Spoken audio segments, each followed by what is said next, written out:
Extra fly boy, you don't want your girl to get next to. I'll put a finger in the butt right now. I bet you should be begging me to pluck right now. Yeah, I'm nasty.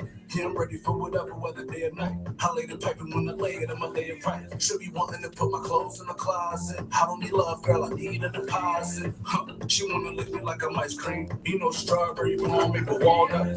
She ain't as innocent as you might seem. As soon as we leave the club, I'ma call her. Yep, that's right, baby. You know what it is? It's DJ Sus One, the feature presentation. Listen, make sure you wake up with Taylor Andre Monday through Friday, 5 to 7 a.m. on Big City 101.3 FM. Wake up with the Radio Rebel. Politics, news, conspiracies. Wake up your third eye with unorthodox conversations leading to universal consciousness. This is the type of stuff I'm into, all right? Make sure you tune in. Let's go. Let's go, let's go, let's go, let's go. I'm on a zillion today. I feel so good. Don't ask me why. I got some messages yesterday like, Taylor, where you at? Where you at? I apologize. Taylor has off days too, baby. And yesterday was that day. Good rising, good rising. I feel so good. I'm sorry. I feel so good. On and on. Good rising. Big City 101.3 FM. Waking up with Taylor Andre. Monday through Friday, 5 a.m. to 7. Right now, it's actually kind of warm outside. It's 46 degrees. It feels amazing. We're looking at a high of 62 today. Showers throughout the day. Well, for the next 3 days. Tomorrow, high of 44, low of 44. The Friday, high of 62, low of 37. Rain throughout the day. Saturday, partly cloudy, high of 47, low of 35. Sunday, high of 60, low of 39. Partly cloudy throughout the day. Monday, high of 56, low of 40. Cloudy throughout the day as far as traffic is concerned. Get to where you need to be, darling, because the traffic is getting a little backed up. If you're at the Braintree Quincy split, they're down to 37 miles an hour. Then you come on to the 93 North, and you're sitting at 55 miles an hour, which is pretty good. Longwood is down to 6 miles an hour. We have a little pocket on 16 East, Pearl Street, Derby Street, California Street, Arsenal Street, down to 10 miles an hour. And then a small little pocket. Our wife is actually pretty good at 14 miles an hour. Usually it's like 7, 4. As far as news is concerned, I read this a few months back, but just in case you forgot, shout out to Jadakiss. Shout out to Styles P. They are opening, or they have opened, a healthy juice bar in the hood. Our juice bars are open in the hood on purpose to educate people on health awareness, Jadakiss says. In poor communities, it's mostly the money gets invested in liquor stores and those kind of things that we really don't need, says Style P's. We really love and appreciate our celebrities and people who have made it out of the hood, but it make their purpose to come back and make sure that they improve it for the next generation. Jason Jadakiss Phillips and David Style P's Styles are better known. You guys know them as the Locks. Their singles throughout the 90s and 2000s created buzz after buzz. I've been around, but Juices for Life is the name of their business. Love is their motto, and they will put their business in urban communities, and particularly in the hood, as they call it. And they are working on a second location. So that's a Chico, because they are definitely doing it, and I'm glad. And I read the story a few months ago, but I wanted to make sure because it's popping. Like if you look, hashtag juice bars, Styles P, Jadakiss, they're doing amazing things, and I love it. That's a Chica Zorabel, first grader, becomes the youngest person to develop a mobile game app. Woo, go on, baby, the little 7-year-old. So when you think back to first grade, you think back of like macaroni paper, making hand imprints for your parents. My baby in first grade invented. Zorabel took technology into her own hands, becoming the youngest person to create a full version mobile game application. Ball, who attended Harambe Institution of Science and Technology Charter School in West Philly. You know, we have a Harambe Park here, right? Nobody really calls it Harambe Park, but we do have one. Shout out, this was in West Philly. She was presented with during the Bootstrap Expo.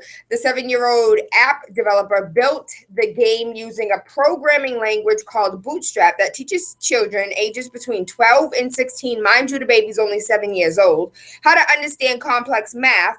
The pint-sized programmer learned the tricks of the trade at Harambe's 48-week after-school program. Hello, Boston. Hello. You don't think this is a good idea? I think this is a 48-week after-school program. So this is after school during the summertime. These babies can and will prove you wrong. She's 7 years old. Bootstrap teaches children ages between 12 and 16. What's your excuse? $1 billion budget. There are no excuses. There is no reason why we don't have programs like this for our children, why our children don't have science club, why our children don't have a chess club. Our children are lacking in so many ways. Yesterday, I had a very constructive conversation with my senator. I advise every single last one of you, if you can hear my voice, pick up the phone, call your senator. They can set up a meeting in your district where you live, or set up a meeting for you to meet at the State House, whatever is most convenient for you. But I advise everybody, I'm going to be 100% honest. I hated everything my senator stood for, because I wasn't lucky enough to get Sonia Chang Diaz. I wasn't lucky enough to get Linda Dorsina Fury. I got Michael Rush. Look at my face. I didn't like anything he stood for. I don't like anything that he represented. I wasn't a fan of him, period. Didn't want to speak to him. Didn't want to have conversations with him. We've had Sonia Chang Diaz on the show. We've had Linda Dorsina Fury on the show. We've had multiple conversations with both of them on and off air. But Mike Rush, I'm good. I'm just being transparent. Yesterday, I sat down, had a meeting with the man, and when I tell you, I can't wait for election so I can reelect him. Well, technically, I didn't elect him in the first place, but I can't wait. I think he is passionate and compassionate. And one of the things that he said, not only in regards to Black Lives Matter, but also in regards to just life in general.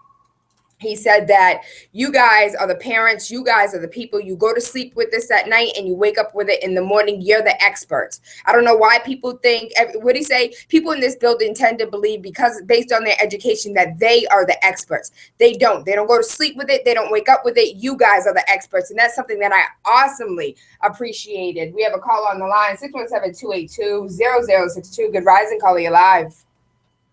Good morning, Tayla. How are you today? I'm well, how are you? I'm doing all right. Can I go a little off topic just for a second? Because you posted something on Facebook yesterday, and I saw a couple of reactions to it, and I was a little confused, and I was just like a little bit of clarification. You were posted something about a PDF about solar panels and melanin. And I saw a couple of reactions that were like sad faces, and I was kind of curious as to why that was, because I read through the document, and as I was reading it, what it looked like to me, or at least my brief skimming through it, is they're trying to take a biological system and make it mechanical because it's more efficient for storing energy. And I was just curious if I read that wrong, or if you posted it up for a different reason, and that's why the reaction was there. Okay, so I have multi-platforms. So sometimes I'm on Facebook, Instagram, Twitter, Snapchat. And one of the things, it was on Facebook. So on one of my other social networks, I posted an article that came out in 1910. And then after that, that information then was used in another journal that I posted on Facebook. So my apologies for not giving the context in which that document came from. It was based on the extraction of melanin. And melanin currently is 356, maybe 353. We'll say 350 for now. $350 a gram for melanin. And what the first article was stating was that in first studies, they found that you can extract melanin and it compounds well with alkaline. And it was, one of the examples that they used is that a scientist during the 1920s took the hair and skin of a Negro and I'll go ahead and post it on the Wake Up with Tayla Andre page, but there was a context behind that first page. So in the article that you read, they were taking melanin from cuttlefish. They also can take melanin from the ink of squids. They also take melanin from the eyeballs of bovine, which is your hooved animals. So your cows, your goats, bovines, things that have hooves. So it was just interesting to me. And there's also a PBS NewsHour article that I also posted about the most precious asset is only skin deep in regards to melanin. So a lot of people had sad faces and felt, some type of way because of the context that it came in. And, the number one commodity right now, $350 a gram, is melanin. And for melanated creatures, they can feel, some have taken this as a threat. Now on my Instagram, that's a whole nother conversation for another day. People are crazy about it because there's also a melanin extraction where you can get paid to have your melanin extracted. So that's why some people are sad. Like, you can't just ignore who you are and want to get rid of it. Like, hello, you're the hottest commodity. What are you doing? I understand that. The first one, when I read the PDF that you put up there, I'm like, wait a minute, this is a positive thing. If we can artificially make it, or if we can harvest it somewhere by purposely breeding certain animals in order to... We are the animals. Photovoltaic cell panels much more efficient. That's a win. That's a win for humans because we can create higher yields. Absolutely. And so I was just kind of curious, and I didn't see the first part of that, which is where my confusion, I guess, initially came from. No, thank you. Thank you for asking. Also, one of the things, as far as conspiracies are concerned, and for YouTube, I have my air quotes up. One of the conspiracies is that one of the numbers that people are not aware of is the number of children and men and women of melanated creatures that go missing every year that are never found. And so there's numbers of other children that go missing every year, but little black and brown children go missing at astronomical numbers and nobody knows where they are. The conspiracy theory is that they are being taken and used as test research, and their melanin is stolen and their organs are stolen and sold on the black market because of and they go into talking about how melanin might be able to take us closer to the sun than we've ever been before. I read an article a few years ago about melanin being the covering for some of these spaceships because it's able to withstand and absorb some of the rays that we haven't been able to find any other substance on the planet that's able to withstand the sun the way that melanin does. So it was just, for those that actually have a little bit of knowledge behind it, it could be scary. And when you say, if we could just harvest, some people are like, they are harvested. Hello, it's us. And not just us, but when you take a look at Planned Parenthood, it's said, again, conspiracy theorists, because there is no proof that Planned Parenthood is also taking aborted babies and using them as for their melanin as well. But I hope that answers the question, and I'll go ahead and put the context on the Wake Up with Tayla Andre page so you can read that as well. And I'll try my best not to sporadically post on several different sites for those that are not connected across the gamut. All right, yeah, I was just kind of curious. I think for the conspiracy theorists, Planned Parenthood harvesting fetal tissue is a lot more about stem generation and than it is harvesting melanin. I'm not sure that the cost in harvesting, synthesizing, and obtaining that via fetal tissue probably doesn't outweigh the benefit, even at, we go with 350 grams. I think that they would probably be able to make it much more cost effective by breeding cuttlefish or extracting ink from cephalopod. But thank you very much. you answered the question. I really appreciate it. Thank you. Love and appreciate you. Hope you have an awesome day today. You too. All right. Takwa, you called. I didn't know if you had something else to add. Go ahead and send me a text message if you do. In other news, my baby, my boo, you guys know how I had this connection to Rob Ford. I know everybody knows him as the crack smoking mayor, but Rob Ford was reelected over and over and over again, not because he smoked crack and everybody thought that his patois, blah, blah, blah, blah. I loved Rob Ford, but his policies, Rob Ford fought for the people. He succumbed to his cancer yesterday after an 18-month battle at 46 years old. The infamous Toronto mayor who gained global notoriety is currently dead.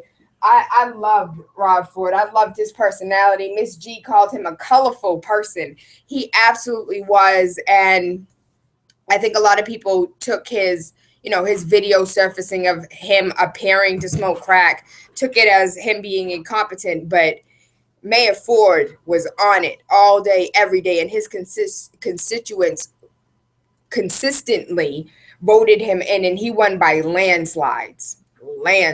So don't judge a book by its cover. Don't for a second, think that just because somebody has some type of ailment, he had an addiction problem, but that didn't stop him from fighting for his people.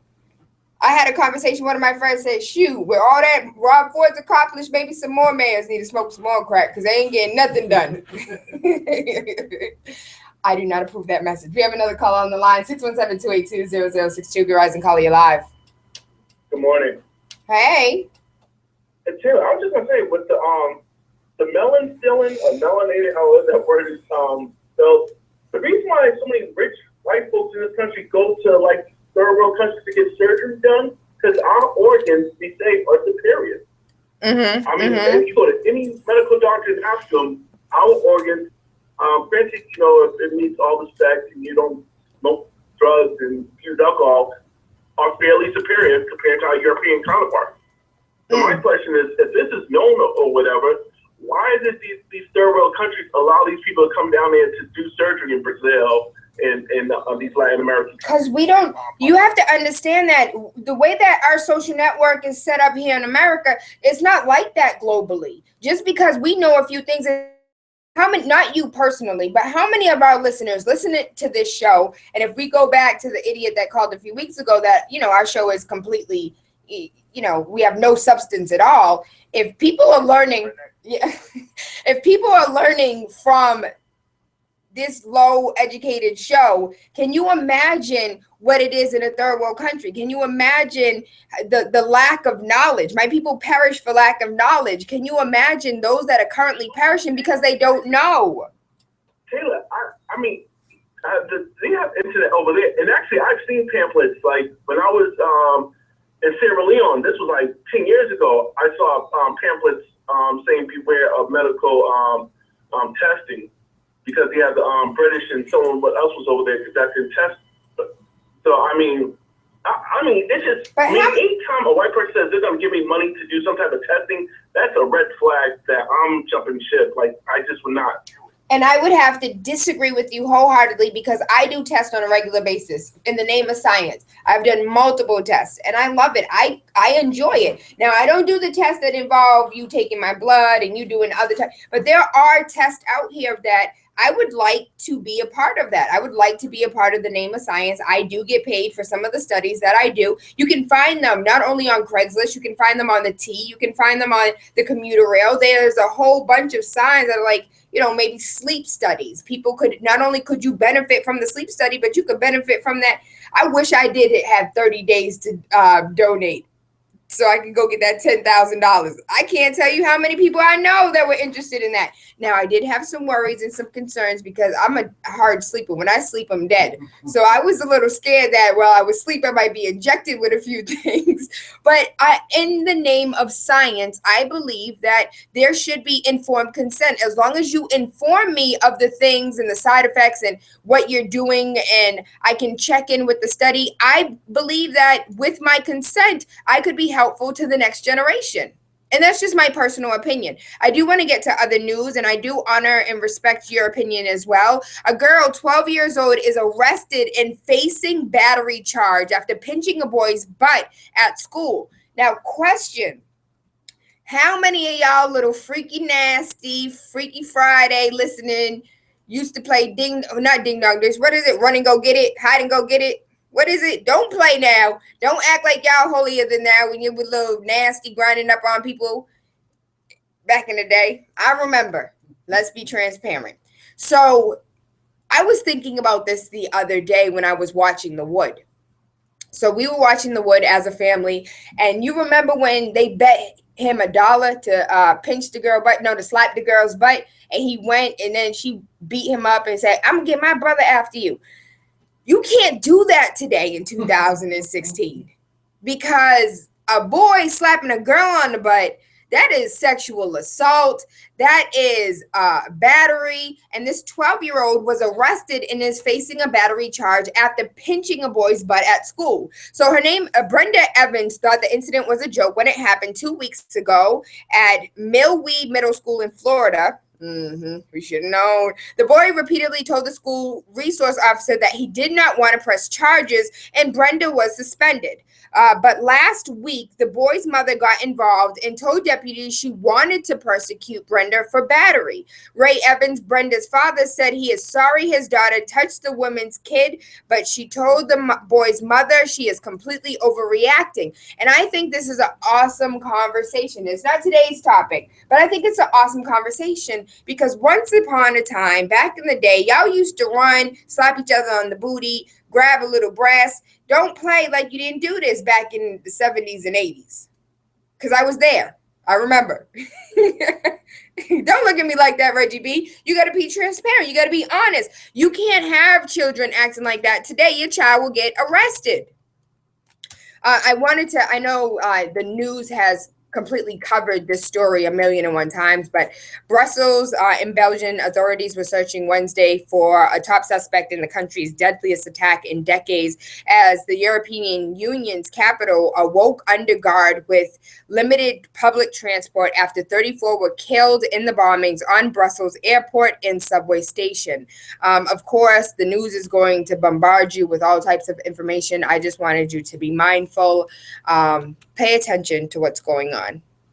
Not just here in America. You have to understand that to every action there is a reaction, and our actions all over this globe are pushing and forcing others to react. Now, I want you for 5 seconds to think. I'm only saying one thing. If I walked into your house and I murdered you and I murdered your wife, I'm talking to a man or a woman. I murdered your husband and I murdered your mother and I murdered like your whole entire family. I murdered them. But yet there is 2 sons. One's 12, one's 16. They're missing their family, their mother, their father, their brothers, their sisters, their grandparents, their aunts, their uncles. When they grow up, what's the one thing that you think they're going to do? Try and seek revenge. How many people have we killed? How many families have we destroyed? And I understand, I get it. We need to protect national security. We need to protect our people. We have to fight ISIS. We have to fight ISIL. We have to fight the Taliban. We have to fight whoever is a terroristic threat. We have to fight them. And in order to fight them, we have to kill every single last one of them and their family and build a wall. There's reactions to every single last one of our actions. So I don't condone 9/11. I don't condone what happened in Brussels. I don't condone Paris. But I need for us to be adults. I need for us to be grown-ups and to understand that when we go into somebody's house, kick in the door and steal all their belongings, somebody's going to want retribution. Somebody's going to want for somebody to pay for the crimes that were committed upon their family. I don't want us to see this as a one-way street. I want us to understand exactly. And I know as far as our soldiers are concerned, our soldiers want to wring my neck right now. But I see it differently. I'm not a soldier. I am a civilian. And I do understand that we do need public safety. But I also understand that we cannot demand peace with violence. I don't know. Call me optimistic. Call me a dreamer. But I know I'm not the only one. Good rising, Carly, alive. It's you, baby. Good rising. Hello? Hi. Shut your radio off for me, baby. Oh, how you doing? I'm So, well. I wanted to talk about the whole thing with Belgium, and a lot of people aren't listening to what's going on with France and Belgium. A lot of people don't realize that this all has to do with Syria and how France got just this leader out there, and there's said, when you go in kicking someone's door and you go in being angry about something, don't be mad when they get in a racist stick towards you. Absolutely. Absolutely. We have another caller on the line, 617-282-0062. Good rising, Carly, alive. Morning, Tayla. Hey, Hillary. What's going on, baby? How are you? Super fantastic. How are you doing? Good. I just wanted to make a little comment about what you just said about if you go in other people's back door or front door and kick it down if they want retribution. We have to be very mindful about the words that we're using, because not overseas, but here in Boston, that violence among people against other people. If someone comes and kills one of your family members, what do you think that they do? They want retribution. They want to do that, but that's not going to solve anything. Your loved ones are still going to be dead, and it's just going to promote more violence. So I think we just need to be mindful of the words that we're using. We also have to be realistic. A lot of people are listening, and they take what you say verbatim. Oh, well, let's just go start an uproar, and let's just go start violence because this person murdered my son, so I'm going to go ahead and kill their family. And you know what? Actually, that's great. That is a great point to make, and that's probably why Boston has probably the number one and not having any crime solved. That's probably why we have so many cold cases, because we do have people that are looking for retribution, and we do have people that are looking for solutions, and the police aren't doing anything. So I'm going to take matters into my own hand. Never do I condone violence, and I don't think violence begets violence. We can't think for a second that our violence is going to make somebody choose to be peaceful, ever. And that's here and abroad. I totally understand that, but so what you're saying too is over abroad, if someone feels as though that they killed their family members and there's two people left, that they're going to come back and have their beliefs, or they want retribution. So it's tough because you're hurt. You want justice. You can't get justice in a professional way as far as the law is concerned, so you take matters into your own hand. And this is why we have wars. This is why we have differences, and there's no medium. And that's across the board with everything, is that people use violence instead of common sense most times. And this is why we keep being in war. This is why we don't have a common ground to say, okay, what's a better solution? There's no conversation. Well, Hillary, let me say one thing. Okay, so for instance, let's take this example really quickly, and I acknowledge the person that's on caller line 3. Please give me a moment. I'll pull you up. Let's take this a step further. Let's say, for instance, you have a mother that is online, she's twerking, she's half naked, she smokes weed, she drinks alcohol, she smokes in front of her kids, she sleeps with multiple men in front of her daughters, but yet she wants her daughters to do better. She wants her daughters to be these precious little virgins. How on earth do you expect me, when I'm watching you do all these things, you want me to do the opposite? Now let's take that micro and make it a little bigger into the macro. How on earth can we sit here and say to our citizens, we're not going to sit here and accept retribution and have you going out here killing people, but yet the minute 9/11 happened, we were like, yo, we don't know who did it, but we're going to war with everybody. Let's kick in some doors. We can't for a second, when us as a country, when we kick in doors and say we want justice, we can't be mad at the micro of the individuals that are looking at the macro, the parent, and saying, well, you do it too. So I do it. I know where you're coming from. We're not trying to start a war in the middle of Boston in the summertime because you mad that somebody took one of your family members. Absolutely not. Violence begets violence, and we don't need any more. We've had enough. But I want us to understand the cycle. I don't want the media to say ISIS, ISIS, ISIS, ISIS, ISIS. This is the problem without acknowledging the fact that there are reactions to actions.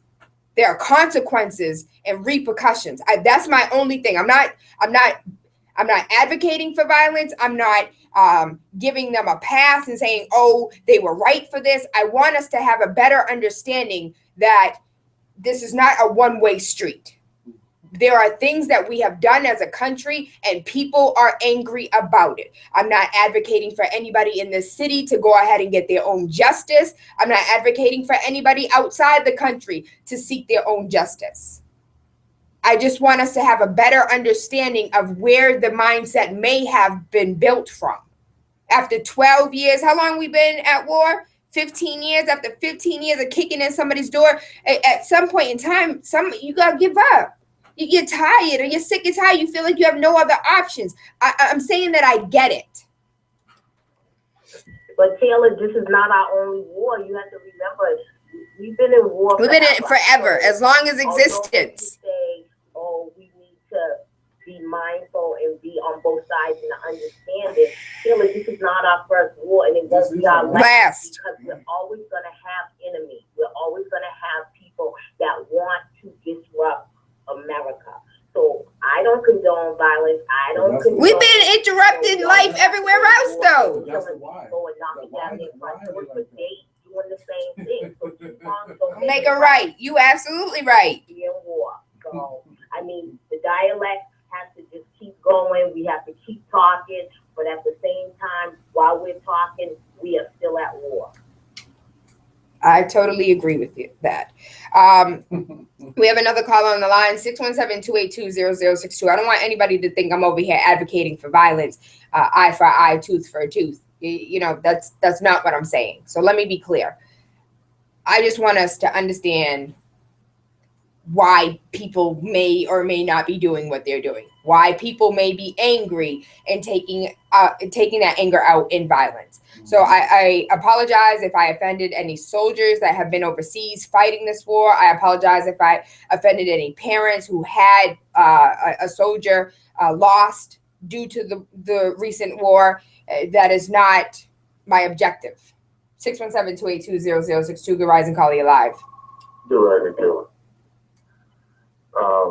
No, Tayla. Can you grab the door for me? The door? I'm going to grab the door. You're being in the seat that you're sitting in right now as the talk show host. You're trying to be objective and academic about the hypocrisy. And, you know, America points the fingers across seas at everybody else and what they do.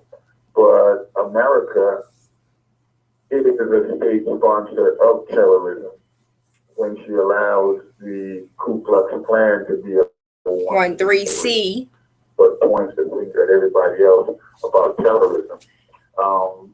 A lot of what's happening is, as Malcolm would say, chickens coming home to roost. Even ISIS, Al-Qaeda, all of those, they're byproducts of America's foreign policy.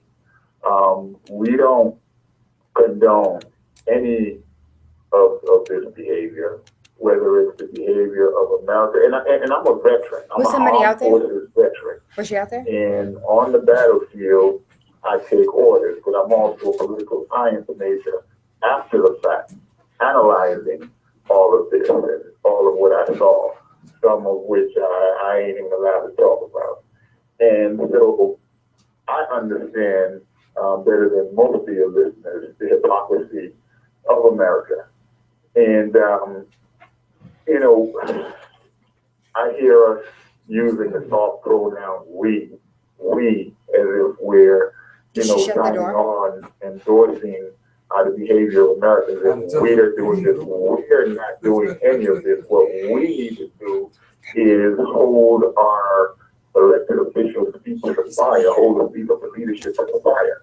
Because the leadership is doing things in our name that we know nothing about. There is a verse in the Holy Quran that says, when we say to them, make not mischief in the earth, they say, well, we're just peacemakers, but they're the mischief makers, so they know it's not. That you can send me? When I think about that, We'll just let you how could introduce yourself. somebody be doing mischief and think they're making peace? Well, what soldiers are doing mischief and think they're making peace, but their leaders know damn well that they're making mischief. I think, Takwa, you hit it a nail on the head. I recently watched a documentary of America's atrocities in Vietnam and what that looks like today and how people see us today. And we say that we were out. Oh, okay. So we see that as, we were just over there doing our job, but we have to understand what we're doing and what we're leaving in our wake. So I thank you for breaking that down. And I hope soldiers understand that I'm not taking anything away from what you do. I thank you and I love you and I appreciate you for all that you have sacrificed. And I mean absolutely no disrespect at all. So thank you, Takwa. This is the last call that we're going to take before we get into Power Hour, even though we're a little bit late. But I think this is a conversation that needs to be had. And I thank you for those that are currently participating. 617-282-0062. Good rising, caller, you live. Good rising, Tayla. How are you, my love? I'm fine. I'm peaceful. Everything's good. I just want to add on to what Top was, because he hit it on the nail. And then just to show proof, a little quick, to get you into Power Hour. Basically, when I look at the vets, that put their lives on the line for the country and come back to home and amputated and all this and all that, and just to be homeless, you know what I'm saying? Just to be homeless, and this is America. That's awful. That's terrible. I don't get it. When I'm driving around, I see homeless, amputated vets. That just shows me what we're dealing with. You know what I'm saying? We really don't know what we're dealing with right now. So if our eyes ain't open, it better be open. You know what I'm saying? But we can't force everybody to open their eyes, but it is what it is. You know what I'm saying? So those that know can gather up and do what we gotta do. That's the way I see it right now. You know what I'm saying? And that's what it comes down to. We don't be the family cops, and help other families that are dysfunctional. Okay, that's the main problem. But that's what it is. You don't have to police families, not UCF, but police families like your own village. But that was what he just said right there. So I'm chime off that. Thank you so much. I love and appreciate you. Hope you have an awesome day. I'm trying to look for this article that I read yesterday about veterans and how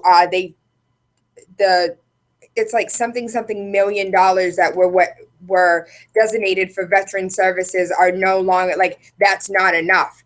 Well, we spend so much money sending them to war. What do you mean we don't have enough money to take care of them? If we are going to send them overseas and mentally, emotionally, physically disable them, we need to make sure when they come home, they are well taken care of, period.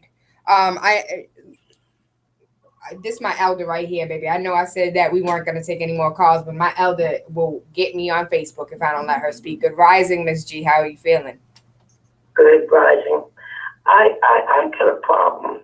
My problem is they can stand for the violence in Belgium, but they can't stand up against the violence in this country against Black women, men, and children. That's my issue. I'm going to listen. See, this is why I let my elders speak. Out the mouths of babes. She's still a babe to me. I love you, Miss G. I hope you have an awesome day today. You also. All right. Big City 101.3 FM, waking up with Tayla Andre. So I thoroughly apologize because Power Hour starts at 6 a.m., but today's conversation got a little heavy and I wanted all voices to be heard. So right now, I would love to introduce to you to today's guest, and I promise you today and tomorrow is going to blow your mind because it blew mine when I found out about it. We have in the building today Maya X, a women's Fight Back Network global Sisters Media Workers World Party. That was a mouthful. So Maya X, Women's Fight Back Network, Global Sisters Media Workers World Party. Put it on your lip and tell me what that means. All right. Women's Fight Back Network, that's our local organization, which is also nationally in quite a few different states from the East Coast to the West. Global Sisters Media, it's a venture that I started, and it's literally given a voice to women of the African diaspora to be able to write and create media in their own voice and their own images as a counter to some of the satirical reality TV stuff that we see about African Black women. And Workers' World Party is the party that I belong to, which you'll hear a little bit about in terms of our presidential candidates, Monica Moorhead and our Vice President, Lamont Louis. And I actually bought some gifts for you, sis, because while we had our brief conversation. She brought me books, yes, y'all. that top one is edited by Monica. The second one is on Haiti. Slave Revolution, Comrade Steve K, whom we spoke to earlier from the Bus Drivers Union, they were in Haiti for a lot of that book, and they helped to put that together. Okay. And then our comrades were in Palestine, and so that third book is about Gaza and the truth about what's going on in occupied Palestine. Which is actually part of the things that you guys stand for in the movement as well. Yes. So let's talk about it. Well, thank you so much. I have a lot of reading to do. I'll make sure I take a picture of these and post it on the Wake Up with Tayla Andre page. And everybody who knows me, probably page by page, will be putting up little snippets on the page. I've been telling people, these books that we have, these need to be the new bedtime stories that we read to our children, instead of the Dr. Horror Seuss's. stories? Yeah, because this is the history that they need to know as they go into what we call public education, and we know that they get at least at a minimum in America 12 years of white supremacist education. And so to show them that their ancestors, their elders were great. So we have to tell them those stories. We have to talk about the work of Mother Harriet Tubman, Mother Ida B. Wells, and others that kind of don't really get talked about. So let's talk about a little bit about the networks, the individual networks, what they stand for, how long they've been around, and how people can get involved, and why it's important for people to get involved. Yeah. Well, with Women's Fight Back Network, it was started in 2001 by a group of women who were able to look and see, as George Bush was preparing the nation to go to war, they came to the understanding collectively, and we see this through history, that every time a bomb is dropped on the war field, it's felt back here. It explodes here. I believe Dr. King said the same thing about Vietnam. If bombs dropped in Vietnam, you feel them here in America and in our communities. And so they got together and created the Women's Fight Back Network. Wow. To kind of look at it, to fight against budget cuts, poverty, racism, and war. And because this is the first time I've ever heard of this. Wow. Ever. Come back to my, I know Reggie B's really deep. This is, Reggie B, are you in the know? You know about this? I hear you. Hi, Reggie B. I'm listening. He said he's listening, but did you know about this though? I know about somebody now. We Women's Fight Back Network, we've taken on NSTAR when they tried to raise the utility rates on the people. We used to go to their executive board meetings, and they'd have them way out in Quincy. We'd have our banners. We've been at the South Bay Prison, International Women's Day. We went out to the South Bay prisons. We'd march because we make the connection to the things that we face out here in these streets to what our brothers and sisters are facing behind the wall. So we've marched to South Bay quite a few times. When Countrywide used to be at the corner there by South Bay. We used to go there to make the connection to the home foreclosures, to what's going on with the prison system. And then it just so happened that NSTAR was right there across from South Bay Mall. Mm-hmm. And so we'd camp out outside of there too. We've been around for quite some time. We're very active in the education struggle here in Boston. So we kind of gave Menino quite a few sleepless nights when he was still on the planet. What about Mayor Marty Walsh? What hell have you given Mayor Marty Walsh? Wow. I think our bus drivers can give you guys a lot of that story. You know, they went 27 months in a struggle to get a fair and just contract and to get our comrades their jobs back. And they won that after 27 months.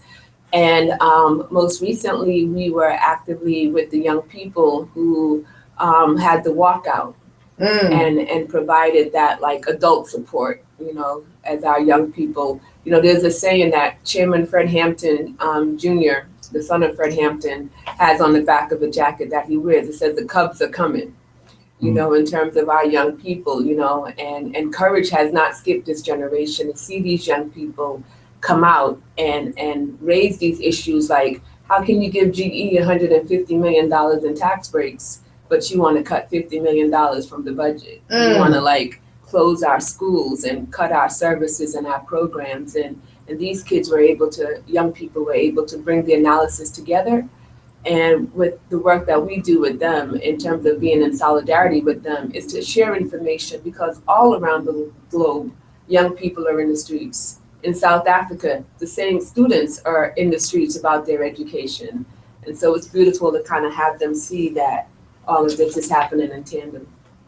This is awesome. I'm so happy to have made the connection. I want to give a huge shout out to bus driver Steve, who came in the building about a year ago and made that connection for us to meet. So I thank you. I'm loving these buttons that I'm seeing, the t-shirt. Yes, they're like a walking billboard for peace.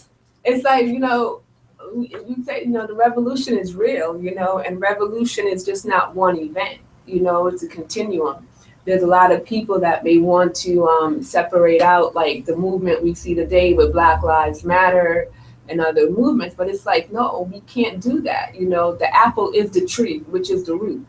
It's just a continuum. And so we can't have them be separated or siloed. And so I think that's really key. And that's what this is about for me, because a lot of these folks are our comrades right now.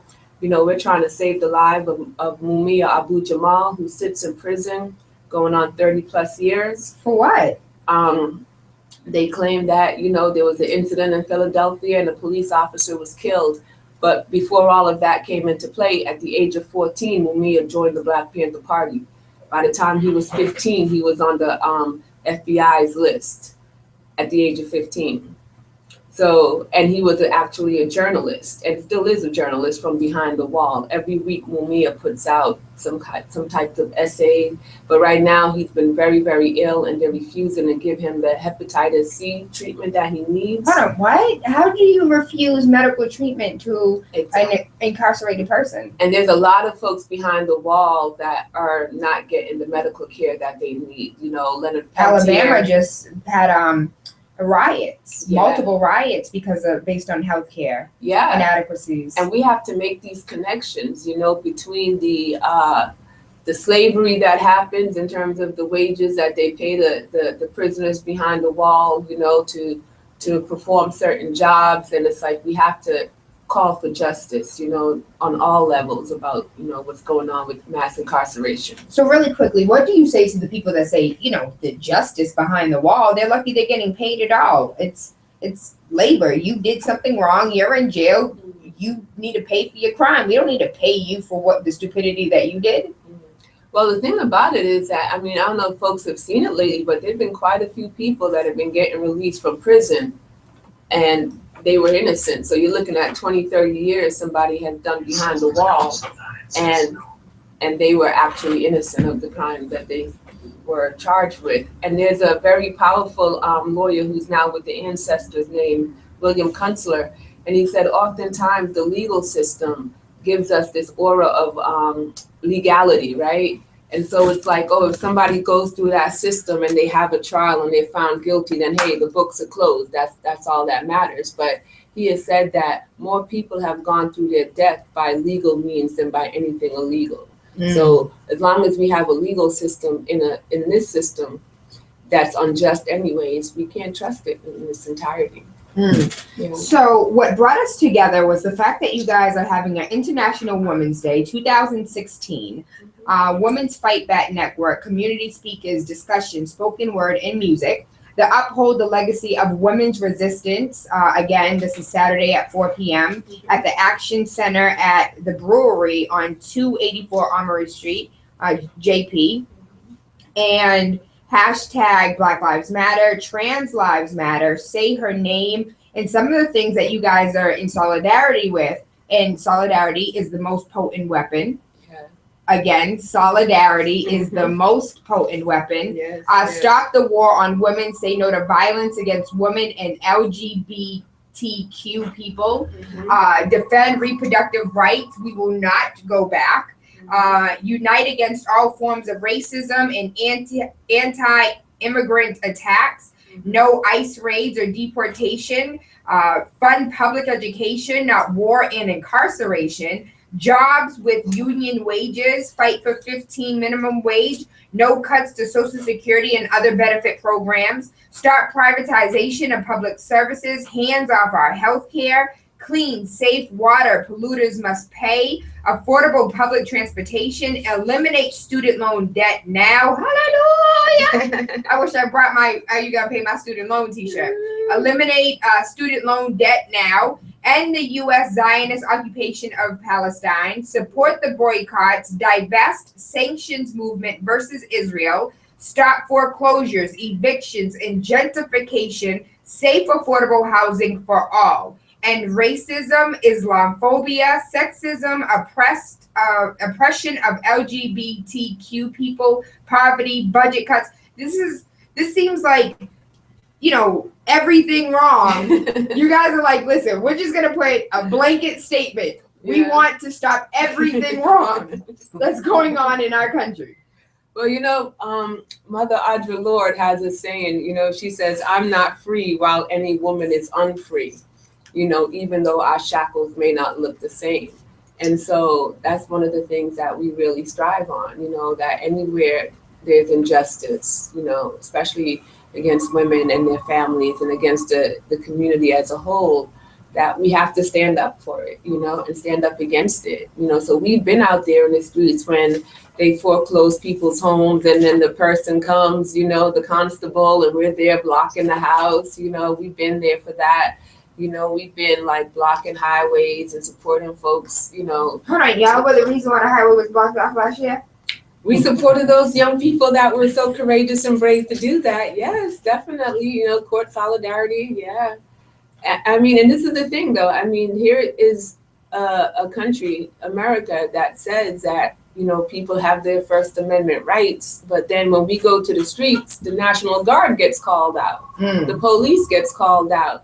And then we tell other countries like, well, you guys have human rights violations, and you're like locking up people who are dissidents.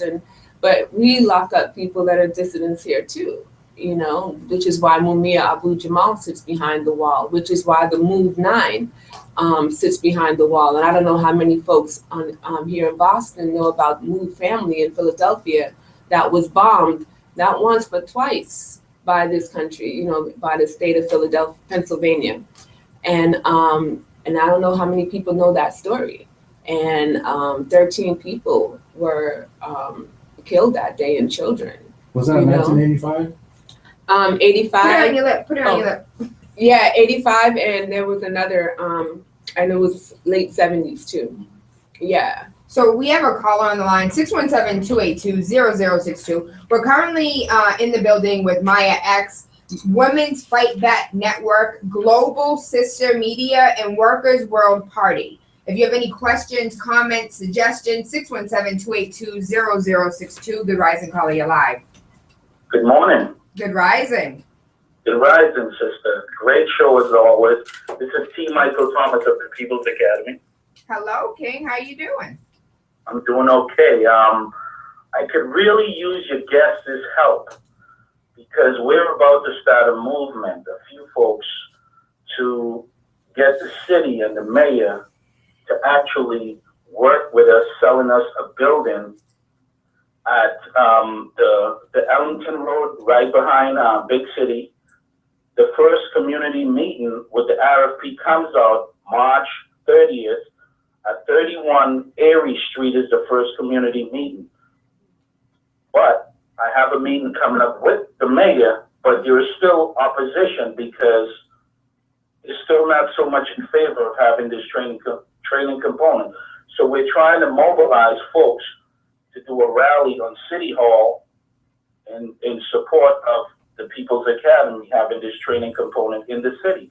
So I was wondering if I can link with your guests, maybe they can also join us and make the movement even bigger.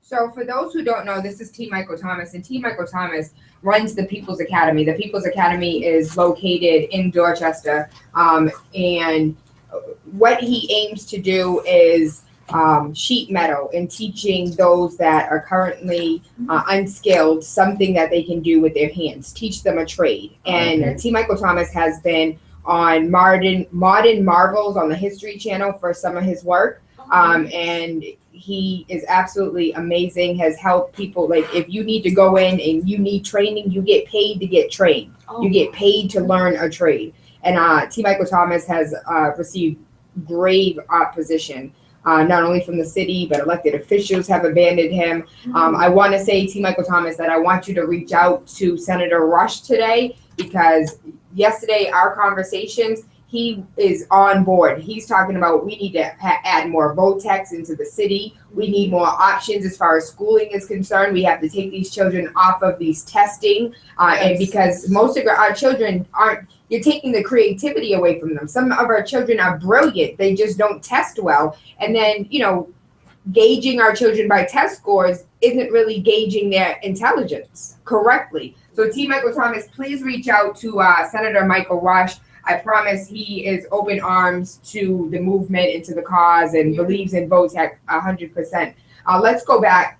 I'll make sure that you and T. Michael Thomas link up. I'll give you guys each other's phone numbers. 617-282-0062 is the phone number if you want to give us a call now if you have any questions for Maya X. I have a question. Because I do not have much knowledge, and I wish to share some knowledge with our listeners. As far as Gaza and Palestine is concerned, what elementary bullets can you give us for those that don't have any clue about what's going on? Yeah, I would encourage people to think about it as this. We deal with gentrification in our communities right now, right, where people are being displaced. And last year there was a Palestinian poet here named Suhair Hamad, and she was speaking at Tufts, and she had us get up from our seats, leave our stuff, and move to another seat. And she said, this is what's going on in Palestine. And if we go back into history and to look and see, and I would just encourage the audience, instead of me going into too much detail, is to go and look up the history of how Israel ended up where Israel is at, and look at that and see what happened in 1948 that allowed them to go and occupy the Palestinian territory. And so the call is, again, from the river to the sea, Palestine must be free. And so Palestine lives under a level of oppression that is very, very atrocious, human rights violations. And a majority of our tax dollars actually go to fund what is going on in Israel, because Israel is one of the greatest recipient of foreign aid from the US, And so when you think about people living with no lights, no access to clean water, no access to food, where your homes are being bombed, every so often. Former Congressperson Cynthia McKinney, a couple of years ago, went on a flotilla and was arrested and taken off the ship, along with Matulu and one from Dead Prez and other people who were on the flotilla as they were trying to bring aid to Gaza. And so it's a very, very hostile environment, but it's even more horrible for the people of Palestine. And I just want to say, like, when Ferguson was popping off and folks were facing tear gas and police repression, the people in Gaza who were in the midst of going through a whole phase of bombing, where Israel was bombing their homeland, they were actually giving the people in Ferguson tips in terms of how to protect themselves when they're come to face with the tear gas.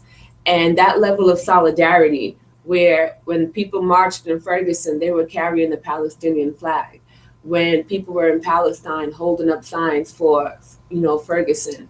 And so that's the kind of level of solidarity. So I encourage the audience to go look deep into the history and find out a lot more about what's going on there. Thank you so much for that. And you said 1948. 1948. Yeah. Is a key date that people should pay attention to. Yeah. Because it always starts from somewhere. It always originates from somewhere. What is that? This is a really good book. It's by Suhair, the sister that I just mentioned a little while ago. That's his number. Maya? Okay. Yes. So that book right there, Born Palestinian, Born Black, is by Suhair Hamad. And she's a excellent, dope poet, formerly on Def Poetry. And you can check her out, on YouTube, mad YouTube videos, and just an amazing sister poet, and really gets you to understand what's going on over there in Palestine when you watch her videos on YouTube and kind of gain that understanding. And I'll make sure I find some of those videos, post them on the Wake Up with Tayla Andre page. Yeah. Let's go back to this Saturday's event. Mm-hmm. What exactly is this event for, and how can the listeners be a part? Well, Saturday is a part of something that we do yearly to celebrate and mark International Women's Day, but we bring it to Women's History Month. And so we usually end up doing ours towards the latter part of the month because so many other events are going on throughout the month, and we want to support all those events. But this past March 8th, we actually were in the streets for a political prisoner, Afia Siddiqui. And it was a march to MIT because she formerly had attended MIT, and right now she sits locked up in a prison for no particular reason other than, it's just a war on terror, and they end up terrorizing innocent people. And so we're going to just celebrate women and to celebrate women's resistance, from like Winnie Mandela and the women of the ANC and SWAPO. Our women in Honduras, our comrades and compañeras who are fighting and standing up against imperialism. We're celebrating the women in India, the Dalit women who are facing repression and rape and all sorts of atrocities as well. We're celebrating our sisters here from the Boston school bus drivers, again, and that valiant victory that they had after 27 months. And just anyone that's in the space, just want to bring that spirit of a woman, or even if they want to celebrate themselves and what they've overcome. And we're going to have some poetry, looking at some videos, having conversation. And we're blessed to have Comrade Monica here on Thursday, Friday, and Saturday. And she'll be speaking at the event on Saturday. And we're lucky enough to have her speak tomorrow. Yes. And for those who don't know, Sister Monica is also running for what? For president. So I hope you guys know that there's a presidential candidate that nobody has ever heard about until probably this very moment in time. Can you please tell us a little bit about this presidential candidate, this female of color that is running for president? And how many times has she ran for president prior? This is her third time running. And so right here is, you see the picture of her in Asada. I do. And she shared a story with us, and I think it was in one of the videos that I sent. If I sent that one with her speaking, I might not have sent that one. I can't remember. But she talked about when she went to Cuba in 1996 and got a chance to meet Asada. And Asada walked up to her and said, "I know you." And she was like, "Really?" And she was like, "Yeah, you ran for president." And so she shares that story, and it's just like, wow, And so, yeah, Comrade Monica has ran for president. And we want to make it very, very clear that we're not, running for president because we think like, yeah, we're going to win the election.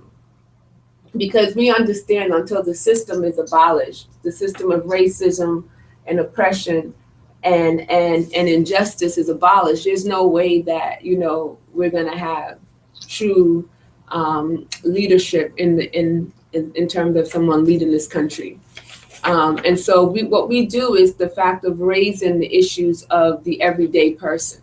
Because oftentimes when you look at the candidates, they're talking about everybody but the majority of people in the country, which is like working people, the poor, issues pertaining to poverty and other things. And so those are the issues that, our candidates will be raising on the campaign trail. Okay, thank you for that. And is there a digital copy where we can get people connected to that Yep, definitely. newsletter? Yep. Thank you so much. So I want to go back really quickly. We have a call on the line, actually, so let me put my question aside. 617-282-0062. We are in the building with Maya X, Women's Fight Back Network, Global Sister Media, and Workers' World Party. Baby, they fight for everything wrong. There's a long list of things that they're fighting for, that they stand in solidarity with. We do have a call on the line. If you have any questions, 617-282-0062. Good rising, caller, you're live. Rising. I'm calling back because I wanted to say thank you to her and thank you for her support. Also, I wanted to say that if Black people unite around the world, can you imagine how much power we would have? How do you, so I think that's a wonderful point. Thank you, Ms. G. How do you create solidarity in women that can then transcend into solidarity within all people of color? Yeah. So not just Black, but brown, the olive, the yellow, the red, all those that, and even I believe one of our guests said it last week, even the poor white that don't have these millions of dollars and still go through some form of oppression as well. Yeah, that's such an excellent question, and it actually goes to the buttons that I have on of the Black Panther Party. And this is the thing, right? Chairman Fred Hampton said, you fight fire with water, right? And he also said, you fight racism with solidarity. And that's really what's key. A lot of people think that the Black Panther Party was only about, Black people. In actuality, Chairman Fred is who originally started the Rainbow Coalition. I get very upset because Mr. Jesse Jackson does not give Chairman Fred any credit on that one. And he comes from Chicago. So, and Chairman Fred actually had the Black Panther Party where they met with the Young Lords, the Young Patriots from Appalachia and West Virginia, when you're talking about poor whites, and the Black Panther Party and other oppressed people, because it was for anyone that was dealing with oppression. Because we know that you have to know your enemy, and the enemy is not each other. And I feel like, in this society, that a lot of especially our young people and even some of our elders have not been awakened to their humanity, because the system is just constantly beating us down. And it's like I walk down the street and I'll say good morning to a stranger and they'll look at me like, who are you talking to? And growing up in my country, Jamaica, my grandmother used to always be, if you make eye contact with somebody, you say good morning, but the system just kind of really dehumanizes people and demoralizes people. And so I think that a lot of our people also don't know about this information. You think about the books that I've shared with you today, when you go through them, you're going to be like blown away because, oftentimes it's like when I talk about Assata Shakur, I can't talk about Assata and not talk about Marilyn Buck, who was a white woman that was imprisoned with her. I can't talk about Assata and not talk about Lolita Lebron, and so we make these connections because, here your caller previously was talking about Vietnam. And a lot of people don't know like the solidarity of Ho Chi Minh with African people. And so the question becomes, why was America fighting a war in Vietnam? Why did they send people to go there and be maimed and come back with all types of various situations and then just leave them by the wayside? So again, it's like we got to go below the surface and figure out what's going on. Because even to this day right now, there's still people suffering from Agent Orange in Vietnam.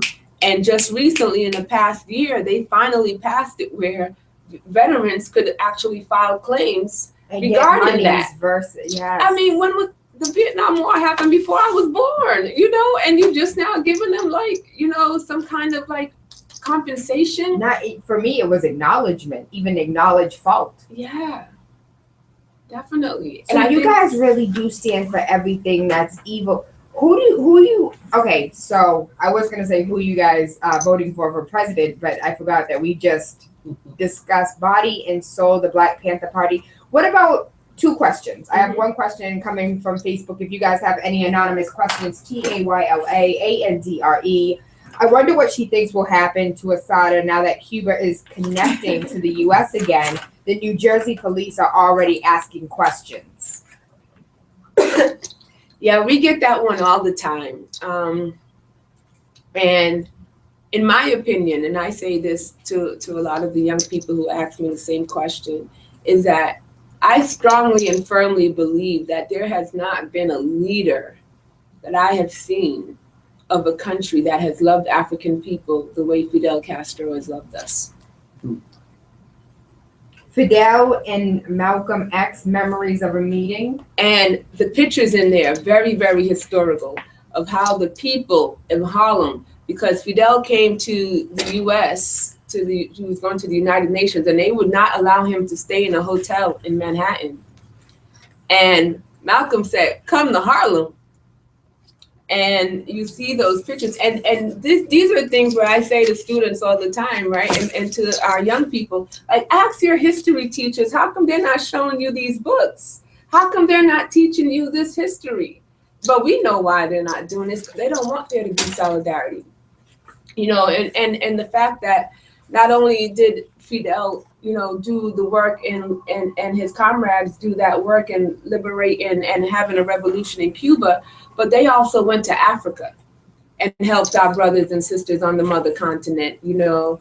And so when you think about that and just, yeah, that rich history, you know, and so I think those are the things when it comes to Assata, you know, Assata without Cuba equals a jail cell, you know. And the thing that we say to people too in our work, that the media is the 4th power of the United States. After the executive, the judicial, and the legislative, and the judicial is the media. And GE, who just got $150 million in tax cuts to come to make their headquarters here, they own NBC. Okay, they're the owner of NBC, the parent company. And so you think about media and how they literally start to put these propaganda out. You know, 6 corporations that own all of your media. Everything. I tell people, even the children's books that you read to your children at night, that's media. That's why I'm saying, pick this up, read it to the babies, chapter by chapter, you know, and break it down for them in a way that they understand it. Because they start targeting our families and our communities at such an early age, because it's all about the minds of our young people, you know. And if they can distract them, you know, when I teach classes, I talk about like our fashion industry, and I did a session one time about Nike, and the kids were like pointing out all the different Nikes they have and like boom, boom, boom.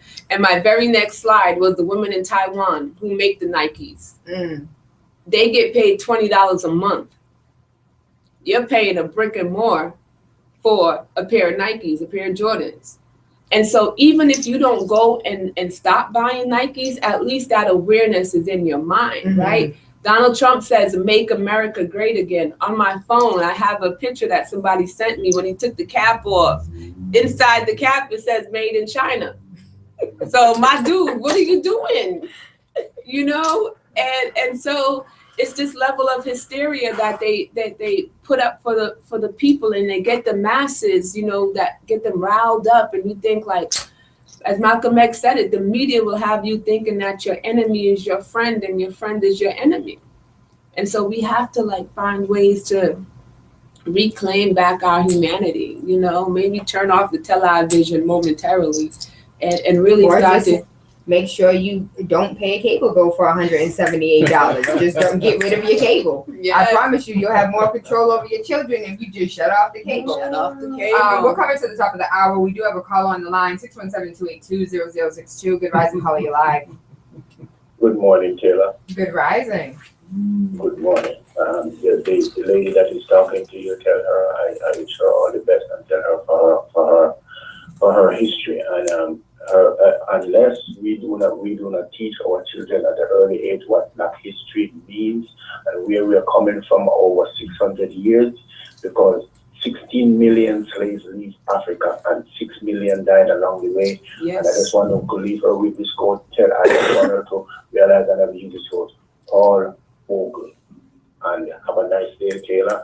And may the Lord bless you at all times, because I always listen to your show. Thank you, baby. Thank you. May the good Lord bless you. Brother, I got a poem about Nanny the Maroon, too. You got a poem for everything. Baby, can we have you back? I don't think we spent enough time together today. Yeah, and this is another great one, because I mentioned Winnie Mandela earlier. Mm-hmm. And this is her autobiography about the struggle against apartheid, and just how beautiful and revolutionary she was, and what she gave to the movement and still gives to the movement. And we definitely will be saluting her this Saturday. There's a call of the SWAPO women in South Africa, and it says, now you've touched a rock, you've dislodged a boulder, you will be crushed, because you touched the women. Mm-hmm. And so when you think about that and what that means, because all of what Winnie Mandela went through and what Madam Bin in Vietnam talks about, in terms of women being on the forefront. And oftentimes too, it means at the sacrifice of your children, at the sacrifice of your family. Winnie Mandela talked about going to prison when she was pregnant with her first child. And then 18 years later, that first child was coming back to visit her in prison because they kept arresting her over and over again for her organizing against apartheid. And so it's just really like so much history.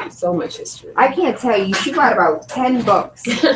These are jewels right here. When people are talking about, wealth and what wealth looks like, this is what wealth looks like. Yeah. These books, this is where the wealth is located. While we're over here seeking the fame, the glory, mm-hmm. the riches, this is what real wealth looks like. And so I thank you so much for bringing this history. I have one last question because we're coming to the top of the hour. Yes. What would you say to people that are like, the Black Panther Party is dead?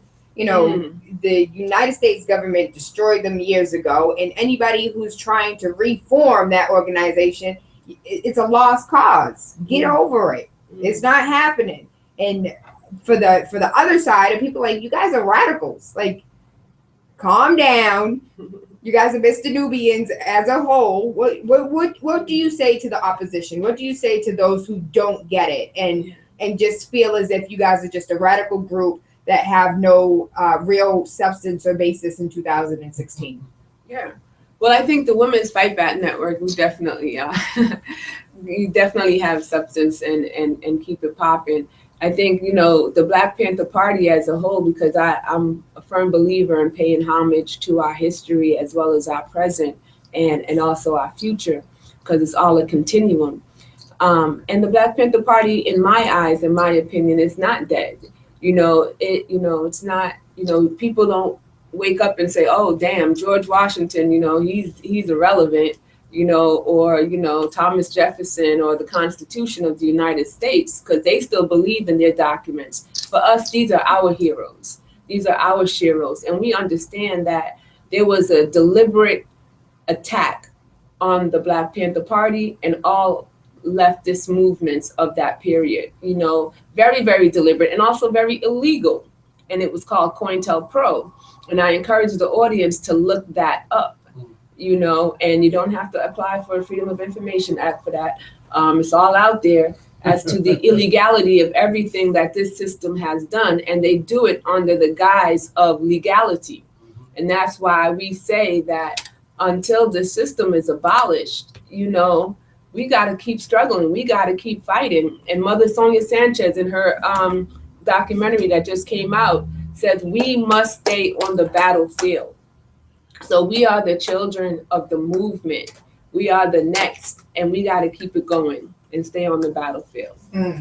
We have a caller on the line, 617-282-0062. Good rising, caller, you're live.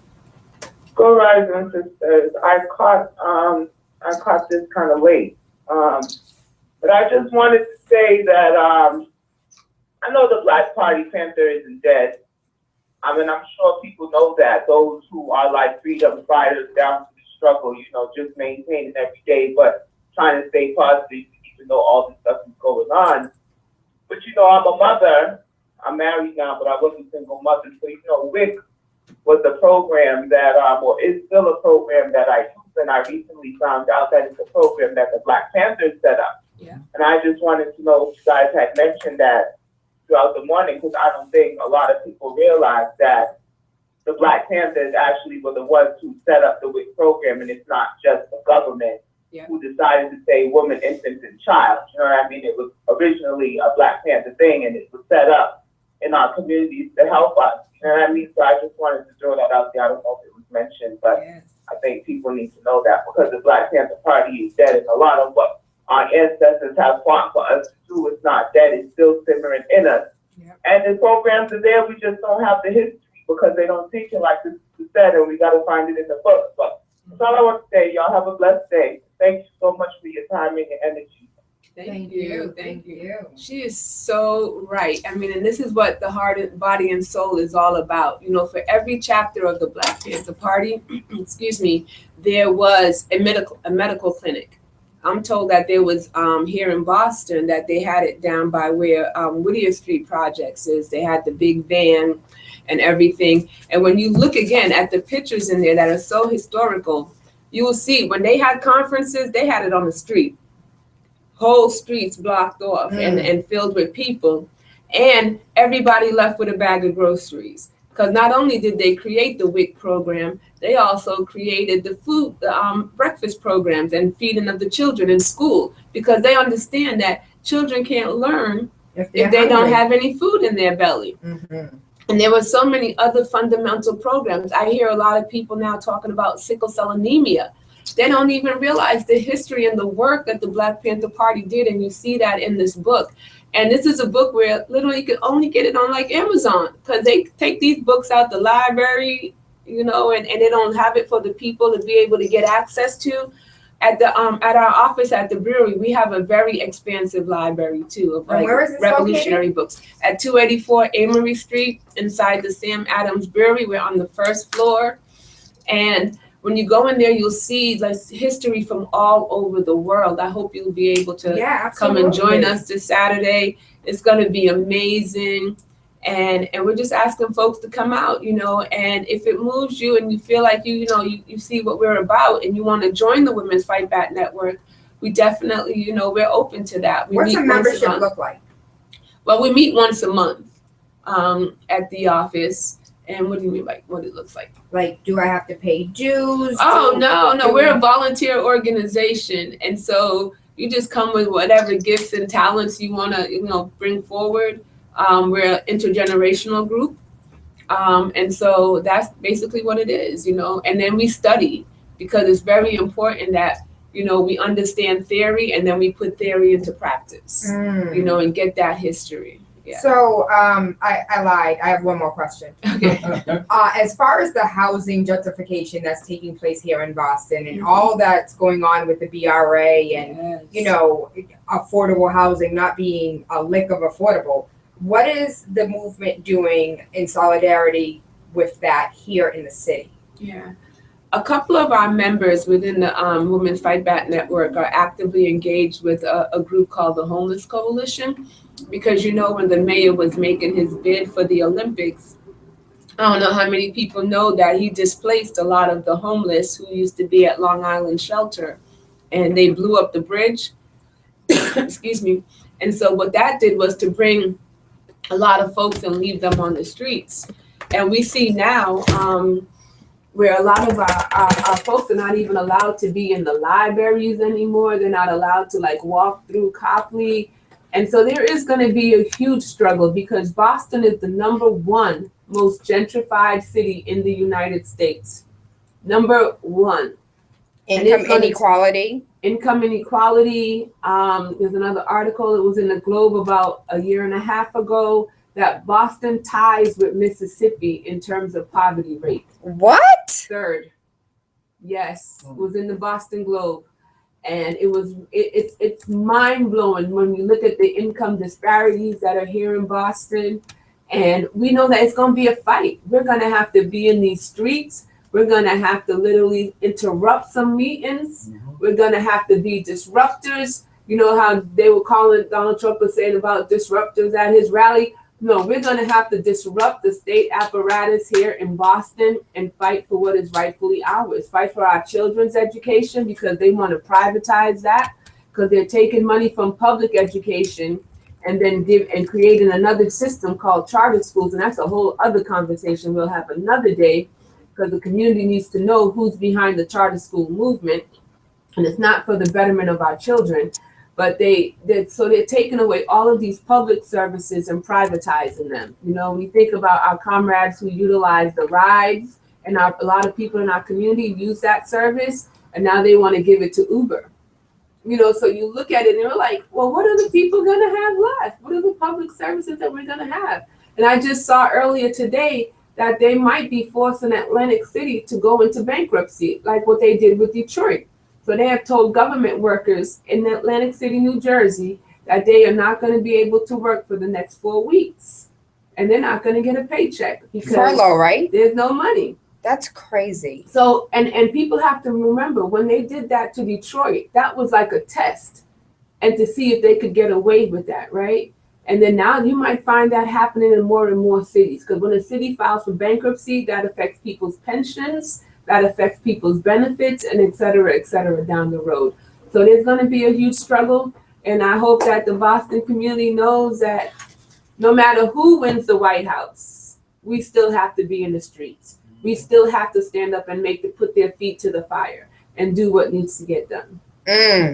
Big City 101.3 FM. That was Maya X, Women's Fight Back Network, Global Sister Media, Workers World Party. We thank you. We love you. We appreciate you. How can we find you on social media? How can we get in contact with you guys? How can we become a part of the sisterhood network, standing in solidarity? Love our men too. Our men are a part of the Women's Fight Back Network too. The men are actually cooking the food on Saturday. Hey, thank you, brothers. Thank you, kings. So, yes. Listen, Women's Fight Back Network, we're on Twitter at Women's Fight Back. We're also on Facebook at Women's Fight Back. And Global Sisters is on Twitter at global_sisters with a Z at the end.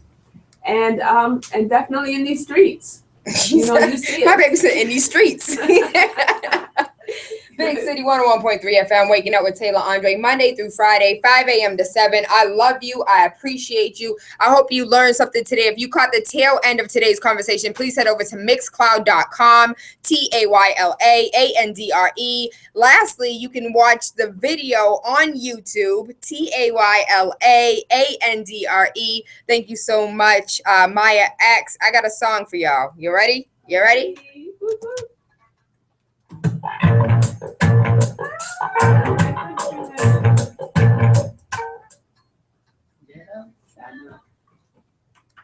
I gotta shut off the YouTube before we can actually play the song.